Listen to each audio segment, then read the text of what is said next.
रामराम मित्रांनो, मी अमोल कोळेकर पाटील। आज आपण महाराष्ट्र नवनिर्माण सेना या पक्षाचे अध्यक्ष राजसाहेब ठाकरे आणि पुण्याचे माजी शहराध्यक्ष आणि नगरसेवक वसंततात्या मोरे यांच्यामधलं ब्रेकअप झालेलं आहे। थोड्या वेळापूर्वी सांगायचं उद्दिष्ट आहे की पक्षाला थोडी चिठ्ठी दिलेली आहे वसंत मोरेंनी। पण मला ना एक विशेष वाटतं की माजी शहराध्यक्ष असणारा किंवा नगरसेवक, सलग 2-3 वेळा नगरसेवक निवडून आलेला किंवा पुणे शहराचं मनसे नाव घेतलंय की वसंततात्या मोरेंचं नाव येणार नाही असं कधीच नाही होणार। म्हणजे एवढं जर त्यांचा दबदबा पुणे शहरामध्ये असेल आणि महाराष्ट्र नवनिर्माण सेनेसाठी त्यांचं जे कार्य असेल, तर अशा व्यक्तीला जर पक्षाकडनं डावलण्यात येत असेल काही नेत्यांमुळे किंवा कुठल्याही गोष्टीमुळे, मला खरोखर त्या गोष्टीमध्ये काय माहिती नाही आणि मी जास्त पडतही नाही त्या गोष्टीमध्ये। परंतु मला एवढं म्हणणं आहे की जर ज्या व्यक्तीनं 10 ते 15 वर्ष झालं फक्त महाराष्ट्र नवनिर्माण सेना मोठी होण्यासाठी पुणे शहरामध्ये जर मेहनत केलेली असेल, तर अशा वेळेला महाराष्ट्र नवनिर्माण सेनेकडून वसंततात्या मोरेंची खरंच गळचेपी झाली का? तर मला तुम्ही सांगा कमेंट करून। तर आपण या विषयावरती चर्चा करणार आहोत व्हिडिओमध्ये।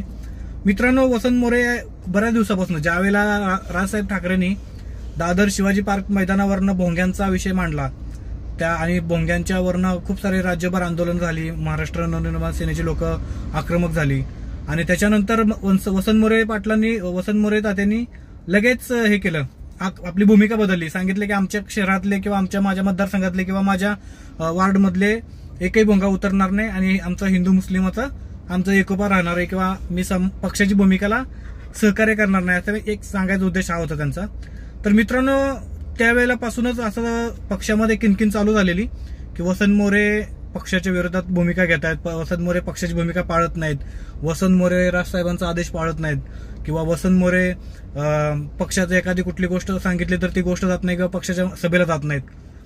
आता वसंत मोरे शहराध्यक्ष होते, त्यांना त्या पदावरनं काढून टाकलं, त्याच्यानंतर दुसऱ्या एका व्यक्तीला घेतलं पदावरती। तर त्याच्यानंतर वसंत मोरेची मनधरणी करायचा खूप कमी लोकांनी प्रयत्न केला। मला वाटतं राजसाहेब ठाकरे असतील आणि शर्मिला वहिनी असतील, त्या दोघांनीच थोडी कधी कधी ते पुण्याला गेल्यानंतर किंवा त्यांना एकदा त्यांच्या घरी राजसाहेबांच्या घरी बोलवून त्यांची मनधरणी करायचा प्रयत्न केला होता, पण जितका करायला पाहिजे होता तितका केला नाही असं मला वाटतं। बाकी मनसैनिकांना काय वाटतं ते तुम्ही मला कमेंट करून सांगालच। परंतु मला असं वाटतं की पक्षाच्या एवढ्या जुन्या कार्यकर्त्यावरती, ज्यांनी खरंच पुण्यामध्ये पक्ष मोठं करण्यासाठी अपार मेहनत घेतलेली, नाव मोठं केलेले, खूप सारे केसेस अंगावरती घेतलेले आहेत आणि अशा नेत्यावरती जर अशी वेळ येत असेल तर सर्वसामान्य कार्यकर्त्यांनी काय करावं हा 100% विचार करण्यासारखी गोष्ट आहे।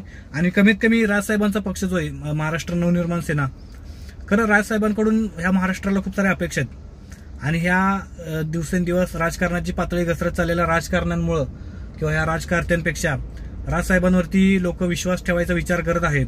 तर मला असं वाटतं की राजसाहेबांनी थोडंसं ऍक्टिव्ह झालं तर आणि महाराष्ट्राचे दौरे सुरू करून महाराष्ट्राच्या म्हणजे सामान्य माणसापर्यंत जर हे गोष्ट पोहोचले आणि त्यांची भावना जर समजून घेतली तर 100% राज ठाकरे येणाऱ्या विधानसभेच्या निवडणुकीत मॅजिक दाखवू शकतात आणि महाराष्ट्र नवनिर्माण सेना हा पक्ष आहे तो 100% मॅजिक दाखवू शकतो येणाऱ्या विधानसभेमध्ये। पण त्यापूर्वी राजसाहेबांनी थोडं आक्रमक भूमिका घ्यायला पाहिजे, ऍक्टिव्ह व्हायला पाहिजे आणि जे पक्षासाठी एवढी मेहनत करतायत, आता बघा तुम्ही काय मला पोरं खाली महाराष्ट्र नवनिर्माण सेनेचे आपले कार्यकर्ते असतील किंवा काही सभासद मेंबर असतील तर ते पोरं मला कमेंट करतील की वसंततात्या मोरेंना ऑलरेडी जायचं होतं, त्यांचा विचार झालेला, बघा त्या व्यक्तीला आमदार बनायचं होतं, ठीक आहे, राजसाहेबांनी त्यांना दिलं पण होतं तिकीट, पण ते काय पडले मागच्या वेळेला, आता नंतर त्यांना खासदार बनायची इच्छा झाली।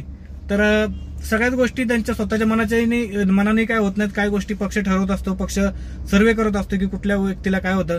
परंतु मला असं म्हणायचं होतं की त्यांना थोडंसं मनवलं असतं किंवा त्यांची मनधरणी केली असती तर 100% महाराष्ट्र नवनिर्माण सेना ही पुण्यामध्ये भगदाड पडलं नसतं आणि वसंततात्या मोरे मनसे सोडून आता कुठे जात आहेत, कुठल्या पक्षामध्ये जात आहेत ते एक बघावं लागेल।